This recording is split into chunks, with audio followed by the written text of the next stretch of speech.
안녕하십니까. 건강증진뉴스 영양과 건강TV의 강민구입니다. 조리 자격증 TV 프로그램으로 조리 기능사 자격시험 필기 부분 공통사항에 대한 실전 모의고사 제7회 들어가도록 하겠습니다. 1번 문제 보시겠습니다. 상수도와 관계된 보건 문제가 아닌 것이 뭐냐라고 물어봤네요. 예, 답은 일단 레이노드 병이라고 이제 볼 수 있겠는데요. 레이노드 병은 국소 진동에 의한 수지 백색증을 이야기합니다. 말이 어렵죠? 예, 국소 진동이라는 것이 뭐죠? 예, 전신이 덜덜덜 떨리는 게 아니고 특정 부위가 떨리는 그러한 진동을 국소진동이라고 얘기를 합니다. 대표적인 것이 뭘까요? 굴착기, 예를 들어서 그 페이브먼트, 우리 도로공사 같은 거 할 때 페이브먼트를 구멍을 이렇게 뽕뽕뽕뽕 뚫어가지고 그 페이브먼트를 걷어내죠. 그럴 때에 그 굴착기 같은 경우가 전신을 그 진동시키는 게 아니고 손을, 특히 손목 부분을 집중적으로 진동을 시키거든요. 그래서 이제 수지 백색증이라고 하는 것은 피가 통하지 않아 가지고 손이 하얗게 이제 창백해지는 그러한 것을 얘기한다. 수도열, 물, 이게 수도에서 생기는 거라 해서 이제 수도열이죠. 불결한 물이 대장균이나 잡균 등의 번식에 의해서 이제 식중독처럼 일으키는 그런 것을 얘기하는 거고요. 반상치라고 하는 것은 불소를, 지금 우리 어린이 그 치아 보호를 위해서 수돗물에는 불소를 첨가하죠. 근데 그 불소가 많아지면서 치아가 변색되는, 점점 이렇게 점이 생기면서 변색되는 그런 거를 반상치라고 얘기를 하는 거요. 하고, 수인성 감염병은 이건 뭐 직접적인 그 식중독 또는 감염병이기 때문에 당연히 이거는 수도하고 관계된 거죠. 예, 2번 문제로 넘어가도록 하겠습니다. 사용이 허가된 산미료가 뭐냐라고 물어봤네요. 예, 산미료는 주로 이제 유기산유를 인공으로 첨가하는 거죠. 약간 신맛이 나면서 그 에피타이저용으로 사용될 수 있는 그런 것들을 얘기한다. 이렇게 볼 수 있겠고요. 답은 구연산이 되겠습니다. 구연산이 이제 산도 조절제로 이제 가장 대표적으로 쓰이는 것 중에 하나다. 이렇게 얘기할 수 있겠고, 계피산은 시나믹산이라고 얘기를 하죠. 이거는 착향료로 쓸 때 이제 허용이 됩니다. 착향료가 뭐죠?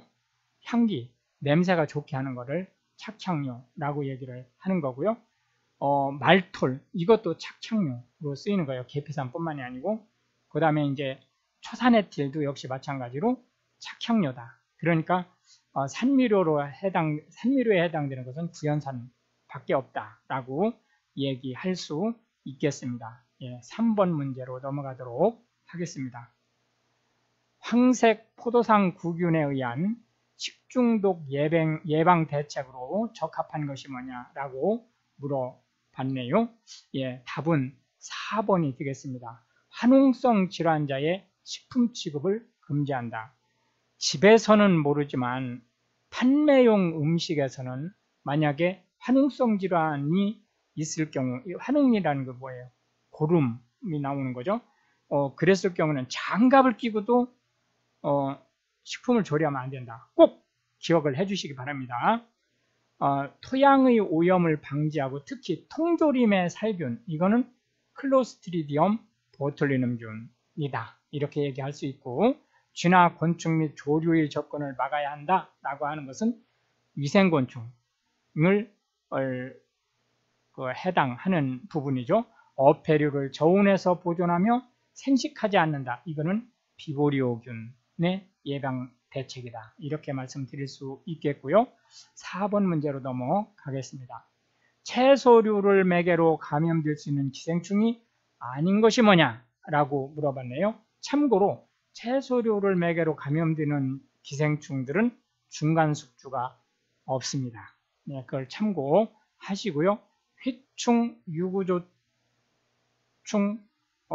이제 구충, 편충 이 중에서 2번 유구조충이 돼지가 이제 그 옮기는 것이니까 여기에 해당되는 거고, 구충은 여러 가지가 있습니다만은 12지장충이 가장 대표적인 거다. 이렇게 이제 보실 수가 있겠습니다. 6번 문제로 넘어가도록 하겠습니다.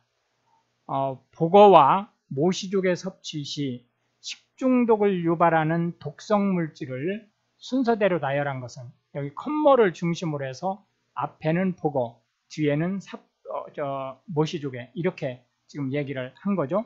보거는 테트로도톡신이 보거독이에요. 그러니까 일단 2번하고 3번이 답이 되겠죠. 그 다음에 이제 모시족에는 베네루핀이 되겠습니다. 해서 답은 2번이 되겠고, 사포닌은 어디에서? 예, 인삼에서. 이거는 이제 물론 이것도 독성이 있어요. 그렇지만은 오히려 더 건강성에 더 가까운 거죠. 엔테로톡신은 황색 포도상 구균에서, 그 다음에 지우린은 수수에서, 아플라톡신은 땅콩에서. 7번 문제로 넘어가도록 하겠습니다. 히스타민 함량이 많아서 알레르기성 식중독을 일으키기 쉬운 어육이 뭐냐라고 물어봤네요. 예, 이것은 3번 가다랑어가 되겠습니다. 가다랑어는 참치의 일종으로 보시면 되겠죠. 예, 8번 문제로, 여기서는 이제 뭐 특별히 크게 설명할 부분이 없는 것 같아요. 8번 문제로 바로 넘어가도록 하겠습니다. 다음 중 잠복기가 가장 짧은 식중독이 뭐냐라고 물어봤네요. 잠복기가 뭐예요? 잠복기가. 예, 병원체가 들어온 뒤 숙주로 병원체가 들어왔어요. 그러면은 이제 바로 발병이 될 수도 물론 있지만 그렇지 않을 경우가 많죠. 그래서 성숙하는 단계, 즉 일정 수 이상이 돼야만 이제 발병을 하니까 그 새끼도 치고 해야 되죠. 체내에 들어와서. 그 기간을 잠복기, 그러니까 병원체가 들어오긴 했지만 아직 병 증상이 질환에 이완되지 않은 상태를 잠복기라고 한다 라고 얘기할 수 있겠고요. 황색 포도상 구균이 가장 짧아요. 이게 평균 3시간입니다. 평균. 그러면은 뭐 짧을 경우에는 식사 마치고 조금 있으면은 식중독 증상이 나타날 수 있어요. 살모넬라 쪽은 주로 12시간 내지 36시간, 장염, 비브리오 쪽은 6시간 내지 20시간, 그리고 장구균, 이거는 이제 그 말이 좀 많이 왔다 갔다 해요. 근데 통상 5시간 내지 10시간 정도로 보시면 됩니다. 그냥 장구균도 무지하게 짧죠. 9번 문제로 넘어가도록 하겠습니다. 어육이 이제 물고기 쪽을 얘기하는 거죠. 초기 부패 시에 나타나는 휘발성 염기 질소의 양이 얼마냐라고 물어봤네요. 이거는 암기하셔야 될 사항이에요. 30 내지 40mg/%가 되겠습니다. 예, 10번 문제로 넘어가도록 하겠습니다. 식품 첨가물의 사용 목적과 이에 따른 첨가물의 종류가 바르게 연결된 것이 뭐냐라고 물어봤네요. 식품의 열량 강화를 위한 것은 착색료가 아니죠. 예, 이거는 영양 강화라고 하는 것은 강화제라고 얘기를 하는 건데, 열량 강화제는 사용이 금지되어 있어요. 그러니까 꼭 그걸 기억을 하시기 바랍니다. 영양 강화는 강화제로 이제 허가가 되죠. 근데 열량, 에너지양을 강화시키는 것은 금지되어 있다. 2번 식품의 관능을 만족시키기 위한 것이 조미료다. 이거는 이 말이 조금 어렵습니다만은 맞는 말이에요. 일단은 왜 그러냐면은 관능이라는 말이 오감, 즉 보기에 좋다든지 듣기에 좋다든지 먹기에 좋다든지 냄새가 좋다든지, 먹기에 좋은 것은 맛이 좋다 이런 얘기죠. 그렇기 때문에 조미료가 관능을 만족시킬 수 있는 거에 들어간다, 이렇게 보실 수 있겠습니다. 식품의 변질이나 변폐를 방지하기 위한 것은 보존료, 우리가 방부제라고 얘기하는 거예요. 식품의 품질을 개량하거나 유지하기 위한 것은 개량제라고 이제 얘기를 할 수 있겠습니다. 통상 이제 이 감미료는 이제 이 조미료 중에서 단맛이 나는 쪽을 이제 주로 그 감미료라고 분리를 해서 사용을 하는 거고, 품질 개량제는 조금 아까 말씀드렸듯이 식품의 품질을 개량하거나 유지하기 위한 것을 얘기한다, 이렇게 말씀드릴 수가 있겠습니다. 11번 문제로 넘어가겠습니다. 우유 가공품이 아닌 것이 뭐냐라고 물어봤네요. 치즈, 버터, 액상 발효는 우유 가공품이 맞죠. 마시멜로우는 뭐하고 뭐로 만들죠? 주로 달걀과 젤라틴으로 만든다, 이렇게 말씀드릴 수가 있겠습니다. 12번 문제로 넘어가도록 하겠습니다. 라이코펜은 무슨 색깔이고 어떤 식품에 많이 들어있느냐라고 물어봤네요. 라이코펜은 색깔이 여러 가지가 있어요. 그런데 그 대표적인 색깔이 주황색이다, 이렇게 보실 수 있겠고요. 이 주황색이 주로 어디에 있느냐면 토마토, 그러니까 좀 붉은색, 주황색이라기보다는 좀 붉은색으로 이제 보는 게 낫겠죠. 토마토, 수박, 그리고 이제 감, 이런 쪽에 이제 많이 있다 해서 답이 2번이 되겠습니다. 당근이라든지 살구라든지 이런 데 있는 그 붉은색, 우리가 이제 주황색이라고도 하죠. 이거는 카르티노이드다, 이렇게 이제 말씀드릴 수 있겠고요.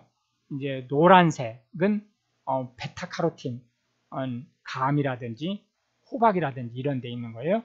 그 다음에 이제 그 새우라든지 이런데 그 갑각류 이런 데에서 이제 열을 받으면 붉은색으로 변하죠. 그것도 주황색 물론 계통이긴 하지만 붉은색으로 변하는 거, 이거는 안토시아닌이다, 이렇게 말씀드릴 수가 있겠습니다. 13번 문제로 넘어가겠습니다.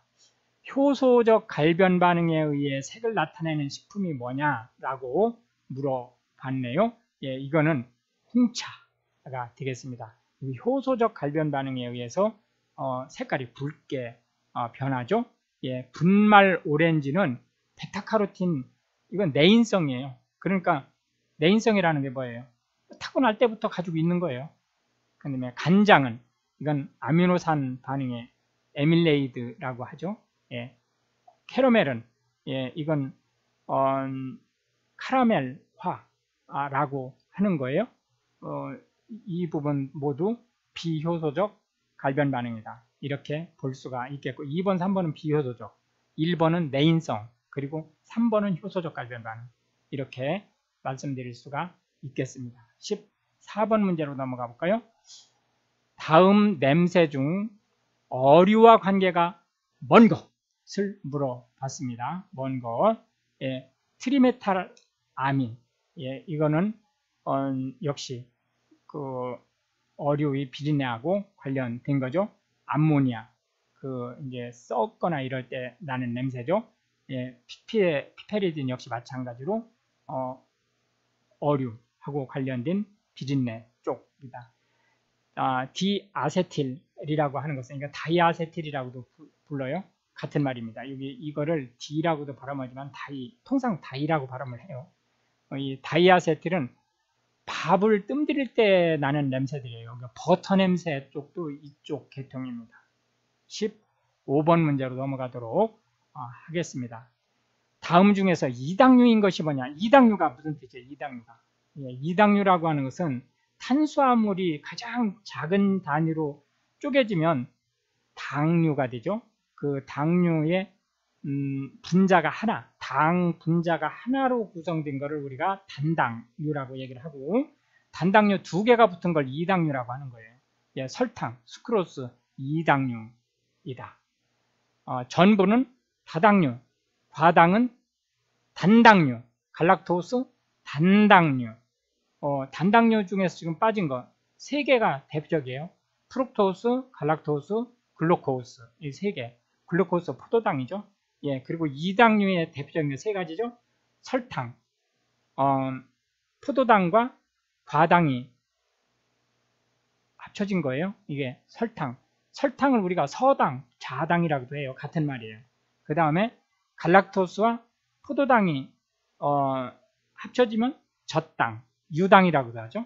그리고 포도당 두 개가 합쳐지면 메가당, 말토스라고 하는 메가당이 되겠습니다. 16번 문제로 넘어가도록 하겠습니다. 출입, 검사, 수거 등에 관한 사항 중에서 틀린 것이 뭐냐라고 물어봤네요. 예, 식품의약품안전처장은 검사에 필요한 최소량의 식품 등을 무상으로 수거할 수 있다. 영업장소에 가서 무상으로 막 가져갈 수 있어요. 예, 맞는 말입니다. 출입, 검사, 수거 또는 장부 열람을 하고자 하는 공무원은 그 권한을 표시하는 증표를 지녀야 하고 관계인에게 이를 내보여야 한다. 이 관계인이 누구예요? 상대방이죠. 그 영업자에게 내보여야 된다. 공무원증을 얘기하는 게 아니에요. 공무원증은 당연히 가지고 다녀야 되는 거고, 그거 이외에 이렇게 사법 형사라든지 또는 압류할 수 있다든지 이런 것들에 대한 권리, 이를 권한을 표시할 수 있는 증표를 가지고 다녀야 된다. 시장, 군수, 구청장은 필요에 따라 영업을 하는 자에 대하여 필요한 서류나 그 밖의 자료의 제출 요구를 할 수 있다. 예, 시장, 군수, 구청장뿐만이 아니고 특특시군구죠.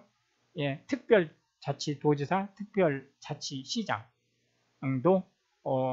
통상적으로 이런 요구권을 가지고 있다. 이렇게 이제 보시면 되겠고요. 행정응원의 절차, 비용 부담 방법, 그 밖에 필요한 사람은 검사를 실시하는 담당 공무원이 임의로 정할 수가 없지요. 예, 답이 4번. 틀린 것이 4번이 되겠습니다.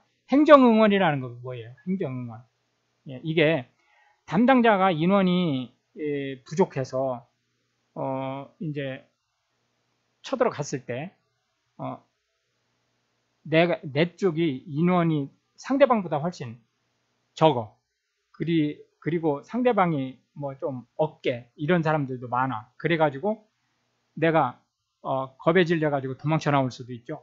그러니까 그런 것들을 방지하기 위해서 충분한 인원을 데리고 가야 된단 말이에요. 그런데 우리 그 기관에 소속돼서 지금 나와 함께 움직일 수 있는 사람이 뭐 2~3명밖에 안 된다. 그러면은 어떻게 해야 돼요?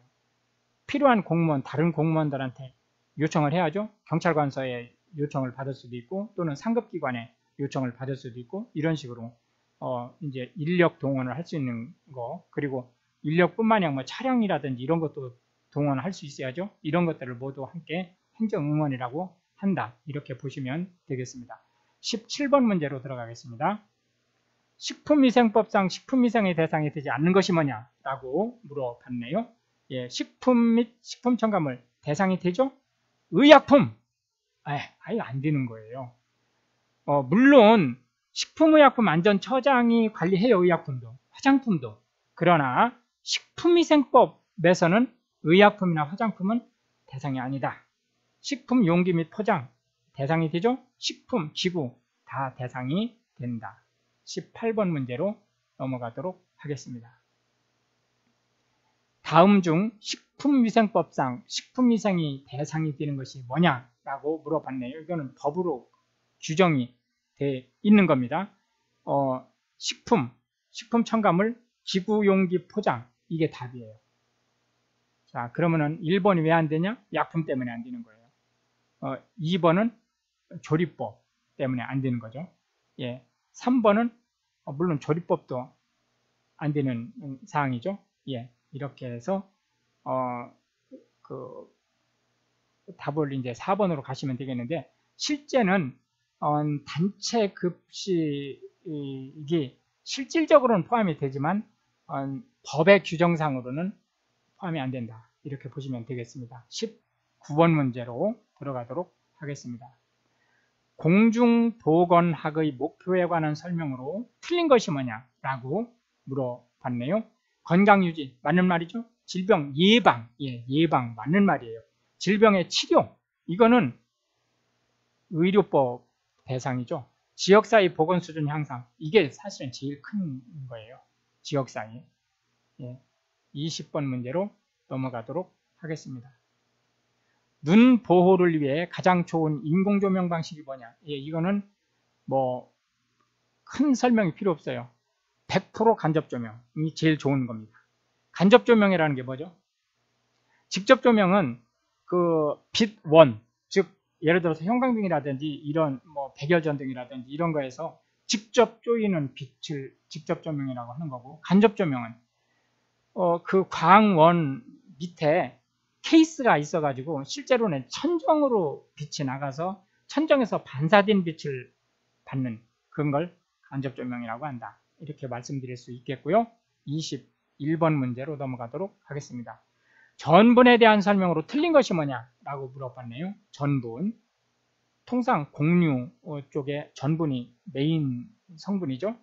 아밀로우즈와 아밀로펙틴의 비율이 2대 8이다. 통상 그래요.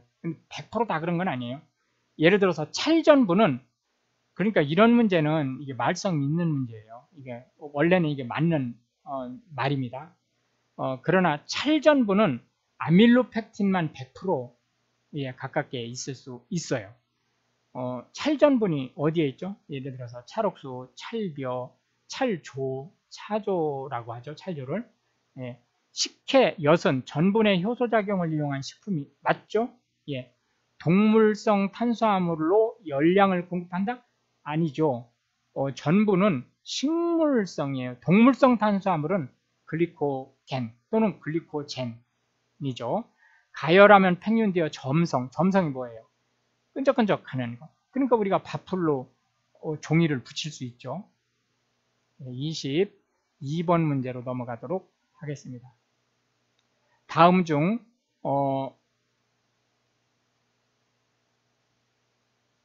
전분이 노화되기 이게 왜 이러죠? 노화되기 가장 쉬운 온도가 뭐냐라고 물어봤네요. 냉장온도에서 가장 노화되기가 쉽습니다. 즉 0도에서 10도 사이로 보시면 되겠습습니다. 노화라는 것이 뭐죠? 노화는 호화의 반대예요. 호화는 물과 열을 가했을 때 팽윤되고 점성이 드러나는 걸 호화라고 그래요. 노화는 열이 식었을 때 딱딱해지고 점성이 없어지는 것을 얘기한다. 이거는 냉장온도에서 가장 심해요. 그러니까 0도에서 10도 사이. 23번 문제로 넘어가도록 하겠습니다. 유지가 뭐죠? 지질 성분 중에서 통상적으로 상온에서 그 고체 상태인 걸 우리가 FAT라고 그래요. FAT. 산패도를 나타내는 값으로 짝지어진 것이 뭐냐? 산패도는 또 뭐예요? 이거 산화도. 얼마가 산화됐느냐라는 거다. 이렇게 얘기할 수 있고요. 이것의 이제 대표적인 것이 산가와 과산화물가다. 이렇게 이제 얘기할 수가 있겠습니다. 자, 비누학가라고 하는 것이 뭐냐? 이거는 지방산과 알코올로 가수분해되는 비율을 비누학가라고 얘기하는 거예요. 그러니까 비누화라고 하는 것이 계면 활성이 되는 거죠. 기름과 물이 섞이게 하는 거, 그걸 우리가 비누화라고 얘기를 하는 거예요. 요도학가는 뭐죠? 이거는 건성률이라고 얘기하고요. 불포화 지방산이 얼마나 빨리 산화되느냐, 산패되느냐를 나타낼 때 요오드가를 쓰는 거예요. 요오드가가 높으면 높을수록 불포화 지방산율이 높다. 이렇게 얘기할 수가 있겠습니다. 아세틸가는 뭐예요? 이건 산패지수. 얘는 산패지수가 돼요. 아세틸가는. 그런데 요오드가 때문에 안 되는 거예요. 요오드가가 이게 불포화도를 측정하는 거니까. 아세틸가는 뭐냐면 유리 하이드록시기의 양. 유리라는 건 또 뭐예요? 유리는 분자 구조로 이렇게 달랑달랑 붙어 있어야 되는데 그렇지 않고 가열이라든지 이런 거에 의해서 떨어져 나간 거를 유리됐다라고 얘기를 하는 거죠. 예, 과산화물과 이건 지질의 자동산화의 양. 지질의 자동산화라는 게 뭐예요? 예, 한 번 유리된 지방산이 생기면 이게 전염성이 있어가지고 옆에 있는 지방산도 유리하게 만드는, 유리되면 산패된 거예요. 예, 그렇게 얘기를 하는, 이게 답이 맞는 답이에요. 그런데 예, 맞는 거죠. 근데 비누학과 때문에 안 되는 거예요. 비누학과는 아까 뭐라고 그랬어요? 가수분해되는 걸 얘기한다 했죠. 기름과 물이 섞이게 하는 그런 성질을 비누학과라고 하는 거예요. 근데 산가, 이 산가는 글자 그대로 산패도를 나타내는 거고, 과산화물과 이게 해당된다고 그랬죠. 그리고 여기에 뭐가 또 있을 수 있어요? 아세틸가가 있을 수 있죠. 예, 4번이 답이 되겠고요. 24번 문제로 넘어가도록 하겠습니다. 오늘 시스템이 이상하네요. 달걀을 삶은 직후 찬물에 넣어 식히면 노른자 주위의 암록색의 황화철이 적게 생긴다. 그 이유가 뭐냐? 라고 물어봤네요. 예, 답은 황화수소가 난각을 통하여 외부로 발산되기 때문이다. 라고 하는 것이 답이 되겠습니다. 찬물에 넣으면 그 계란 내부에서 생긴 황화수소가 이제 그 노른자와 그 반응을 하면서 녹색을 만들죠. 근데 얘가 난각을 통해서 가스로 바깥으로 발산이 되기 때문에 그 녹색이 적게 된다. 라고 얘기할 수가 있겠습니다. 다시 한번 이거를 정리를 좀 하면 난백 속에, 난백이 뭐예요? 흰자죠? 예, 흰자 속에 황이 있단 말이에요. 그거를 가열을 하면 황화수소가 돼요. 그리고 그 황화수소가 난황은 뭐예요? 노른자죠? 노른자 안에 있는 철과 합쳐지면서 황화철이 되죠? 그러면서 이제 녹변이 되는 거죠. 예, 25번 문제로 넘어가도록 하겠습니다. 다음 중 결합수의 특징이 아닌 것이 뭐냐라고 물어봤네요. 결합수라는 건 또 뭐예요? 이게 아주 어려운 개념이에요. 이런 문제는 틀려도 억울해할 필요 없어요. 왜냐면 너무 어려운 문제예요. 예, 결합수의 반대가 자유수예요. 그러니까 식품 안에 수분이 있다. 식품, 채소 같은 경우는 뭐 95% 뭐 이렇게 수분이잖아요. 그 성분이. 그런데 그 수분을 나눠 보면 결합수와 자유수로 나눠질 수 있어요. 결합수라고 하는 것은 뭐냐면 식품 성분하고 단단하게 묶여 있는 거. 그리고 자유수라고 하는 것은 식품 성분에서 분리해낼 수 있는 거예요. 예를 들어서 채소를 넣고 착즙을 해서 뭐 믹서나 이런 거로 갈아가지고 착즙을 했어요. 그럼 그 착즙에 나온 물은 자유수죠. 그러니 결합수는 착즙이 되지 않아요. 이거는 냉동고에 넣어도 얼지도 않고요. 펄펄 끓여도 수증기가 되지도 않아요. 미생물이 사용할 수도 없어요. 이걸 결합수라고 한다. 그럼 일단 그걸 염두에다 두고 문제를 보시겠습니다. 용질, 이게 또 용질은 또 뭐예요? 용질은 우리가 용액이라는 말 있죠? 용액 안에 녹아있는 것을 용질이라고 하는 거예요. 그리고 그 용질을 녹인 액, 이게 그 녹이는 성질을 가지고 있는 것을 용매라고 이야기한다는 거죠. 예, 결합수는 용매로 작용하지 않습니다. 뭐 수증기도 안 되고 착즙도 안 돼요. 그러니까 물로 뽑아낼 수가 없어요. 그러니까 용매로 작용할 수가 없죠. 물이 돼야 일단 용매가 되든 말든을 하죠. 자유수보다 밀도가 크죠. 맞죠? 예, 밀도가 커요. 그 다음에 식품에서 미생물의 번식과 발화에 이용되지 못하죠. 예, 대기 중에서 100도로 가열하면 수증기가 안 되죠. 그러니까 4번이 답이 되겠습니다. 이렇게 해서 이제 오늘 25문제를 모두 풀어보았고요. 다음 시간에 8회 차에서 계속 만나도록 하겠습니다. 오늘도 고생 많으셨습니다. 감사합니다.